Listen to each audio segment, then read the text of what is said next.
Hello everyone, welcome to Claret and Booze. My name's Nick, this is a daily ramble. Welcome to all new subscribers. If you're new around here, please jump on board. It is free to do so. And don't forget, most importantly, drop a like on the video. Only takes a second and it does really help us. What is going on at West Ham? What is going on? You know, this 72 hours nonsense. You know, we've seen enough. Everyone's seen enough. They have seen enough. All but one man, that is, and that is David Sullivan. Because it's acknowledged now throughout the fan base that this man has failed. He needs to move on. The demonstration against Leicester, forget the stats. Any decent team would have that amount of shots and that amount of possession against Leicester. They are shit. They are. But he can't set up a defence. He got completely confused. He was making changes for the sake of it again. He was making us weaker with every change that he brought into play as well. He just hasn't got a clue. He doesn't know what his best starting 11 is. Like I said, he can't set up a defence. He can't set up midfield. He doesn't know what to do with the attackers. He's got to go. Everyone knows it. But it's all political now, isn't it? Because we know that we've got a big board. We know that Sullivan's got 30-odd%, so he can't make decisions on his own. We know he's got a power of veto. So although he can't force things through, he can basically say, no, you're not doing that, even if everybody else votes against him. So ultimately, he does have the most control at the club. He does. But there's no two ways about it. If he accepts that he's failed with Lopetegui and he's cost the club an absolute fortune by penny pinching, which is what he did. He went for the cheap option, which is the biggest false economy in the world, when just 5 months later, he's got to pay him off, and we're gonna have to go out and go big again on another manager and a new coaching staff. He's going to look stupid. He's going to lose power. He's not going to be able to have the same level of say you wouldn't imagine in this next deal. You would imagine that the rest of the board members now have lost faith in his decision-making, and so they should. So for that reason, this is being dragged out. The board, minus Sullivan, would have sacked Lopetegui. He would have been gone by now, actually. He wouldn't have even got this game. They'd have got rid of him. But Sullivan doesn't want to lose power. This is a political game. And I've got a feeling that this is being dragged out because you've got different members of the board talking to different managers. This huge list of managers that we're linked with, it ain't nonsense. This is how many managers that we're talking to collectively. They're all different shapes and sizes, all different styles. It's like our summer transfer strategy, you know. We just need a right back. It doesn't matter what type. We just need a striker. It doesn't matter what type. It's a mess. The whole thing at West Ham is a mess. I'm very concerned about what happens next, but most of all, what I'm concerned with is that this is all crap and he's going to get the Wolves game. That's what I think is going to happen. I'm worried. That's no inside information. That is just my opinion based on the trend of David Sullivan being West Ham chairman over the years and the way that he likes to manipulate the fan base through his favourite mouthpieces. He likes to sort of give you a little bit of hope to say, oh, we're getting rid of him. We're doing this, we're doing that. And then, you know, when it gets to Friday or Saturday, we'll go, we couldn't get anyone in time. You know, there was no one available, no one that could take over, knowing that we've got a very, very winnable game next week. And, you know, it wouldn't surprise me if we went and beat Wolves. What would that prove? Everton just beat them 4-0. All it would do is serve to keep this guy here on, and it will be a loop, a repeating loop throughout the entire season. That is what I'm fearful will happen. It might not, because all the ITKs seem dead sure that he's going to go. And in fact, he's in Rush Green today, and they're saying that he's having crisis talks. What fucking crisis talks? You know, what are you talking about? If you're going to get rid of someone, you get rid of them, didn't you? What are the talks about? It doesn't make any sense to me. I just think we're having the wool pulled firmly over our eyes again. We know it's crap. It doesn't take 72 hours to decide whether or not a bloke should be here or not. He's done. He's got to go. He's got to go. But I don't think that he's going to. This is my concern. I think he will eventually, because I don't think they'll have any choice whatsoever. But Sullivan is going to drag this out, and he's going to keep gambling because he is a gambler.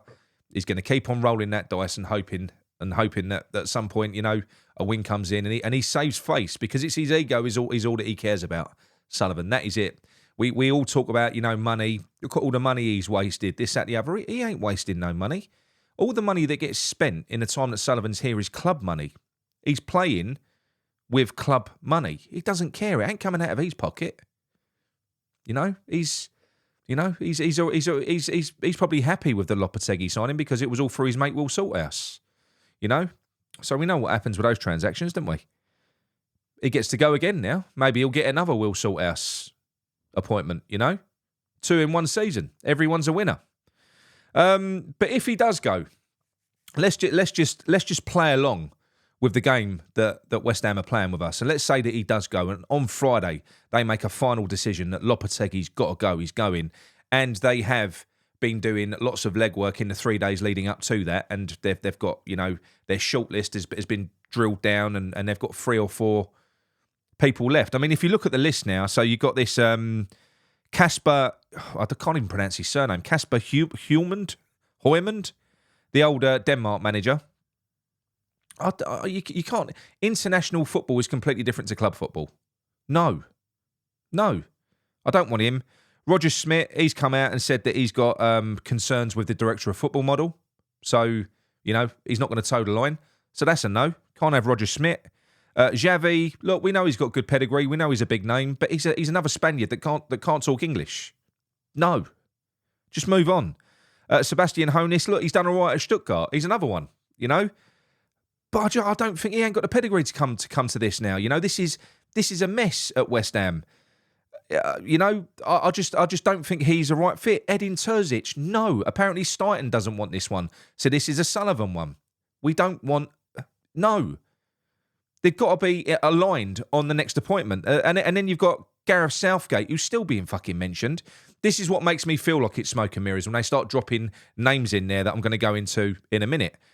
Then you got Graham Potter. You know what I think of Graham Potter. Look, if he came in, I'd support him. But for me, no, we don't need a manager that needs the perfect environment in which to succeed. He ain't getting that at West Ham.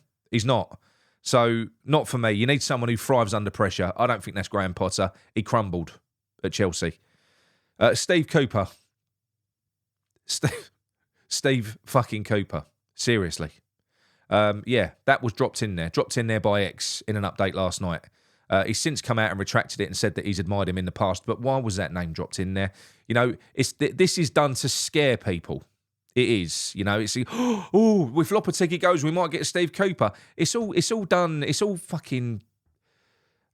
It's all done to manipulate us. All of this crap. It really is. Lee Carsley's another one that's been mentioned today elsewhere in the media. But then you've got the Italians. Now, as you know, I've been talking about Allegri for a while, and I've already said. Last week, I think it was, or the week before, Allegri's not coming in halfway through a season. It isn't going to happen. If he comes in, it's going to be at the end of the season. He's absolutely interested in the job, but he will not start midway through a season. He's not willing to put his amazing reputation on the line to sort out a shit show. He's not a firefighter. He doesn't want to be. He wants to come in to start a project. So Allegri could be a goer for the summer, but that doesn't help us now. That would mean a temporary caretaker manager. We did similar with Pellegrini. We appointed Pellegrini 4 or 5 months before he joined, and we got Moyes in prior to him. I mean, that's not a good example because it didn't go very well. But it's not unknown to do that. You know, if you've got a good enough name that you believe in what they're selling in terms of a project, then yeah, you'll go for it. So could happen. Maurizio Sarri, chain smoker. I'd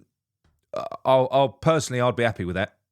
I would be. I love his brand of football. I think he's a bit mental as well. I like his character. But most importantly, his brand of football is very, very good. And I think it would be very suited to our fan base.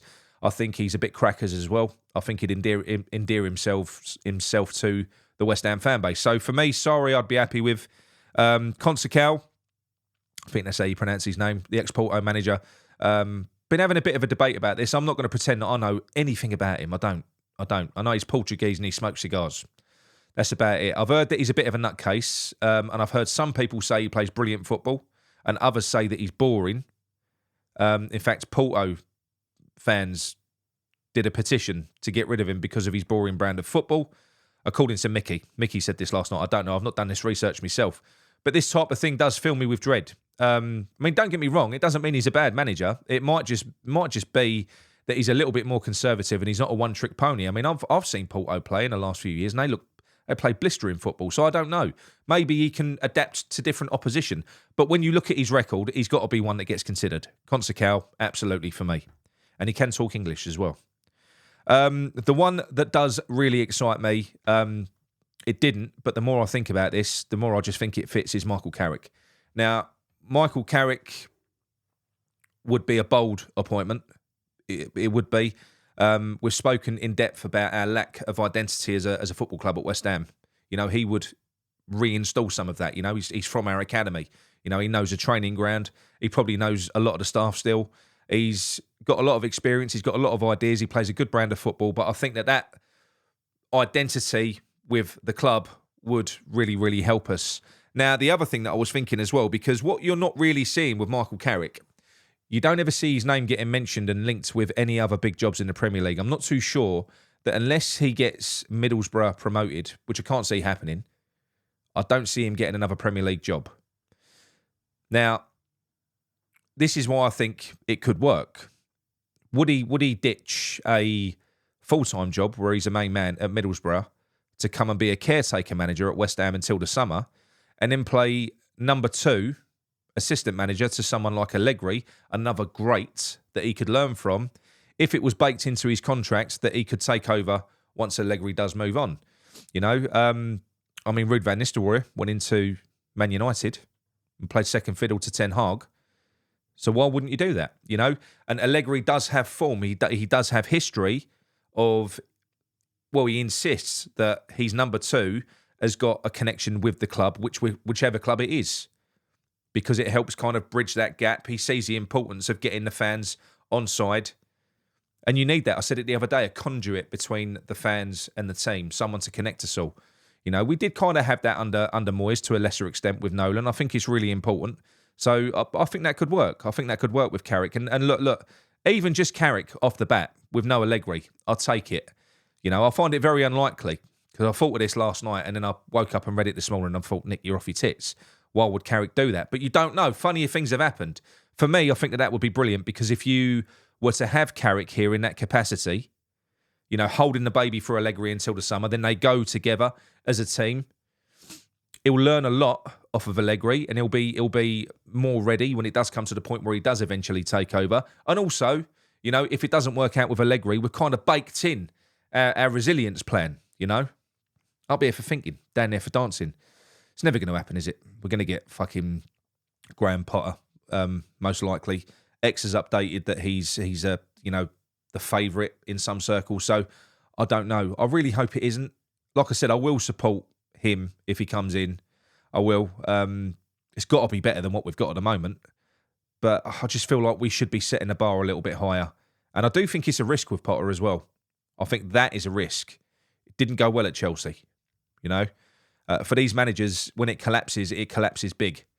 So I'm concerned. I think it's really important when you hear about the fact we've got senior players that are apparently slapping the manager. This ain't an easy place to come into at the moment. They've got to get this next appointment right. We're not that far away from the relegation zone. If they get this next appointment wrong, it could get worse. Whatever they do next, it can't be a sideways move. It's got to be moving forwards. It's got to be a people person. They've got to get someone that can come in and galvanise this team and pick this fan base up and get us fucking working together as one. They've got to. But what is he going to do? I don't know. I would not be surprised to see him here for Wolves. I said that the other night. I said I wouldn't be surprised if he got Wolves. And I'd be even more surprised if he went now when we saw Wolves get battered by Everton. I think he'll just go again. But then the risk is then, imagine that. Imagine if we were to go 2-0 down, 3-0 down at home to Wolves. It would likely boot off inside that stadium. And then the fans are the bad guys again. But I am going to call for the boycott. Again, no one's going to listen to me because I'm irrelevant. But I'm going to keep calling for it. I'm going to hope it picks up traction. I'm going to hope other channels start doing the same. I don't think the protests work. The media don't cover them. They don't, you know. You can't get banners into the stadium, so that's a great idea. But you can't get banners in there, so that's you can't do it. And look, it's to be commended. I said this on the show the other night. We've got such a loyal fan base, and it's to be commended how loyal we are. It doesn't matter what you do to us, what shit you serve up. We'll just keep on going. But it does leave us open for abuse. We get abused by people like Sullivan. We're his dream customer. We just keep coming back for one game only. Just stay away. If Lopetegui has not been sacked, stay away. Don't market your seat. Leave that stadium fucking empty. That is how you protest against David Sullivan, live on TV, an empty stadium. That's how you do it. Anyway, look, that's it from me. Let me know what your thoughts are in the chat. Hopefully, by the time this is released, Lopetegui's been sacked. Hopefully. But I just don't trust that club. I don't trust that club. Speak to you all soon. Come on, you ones.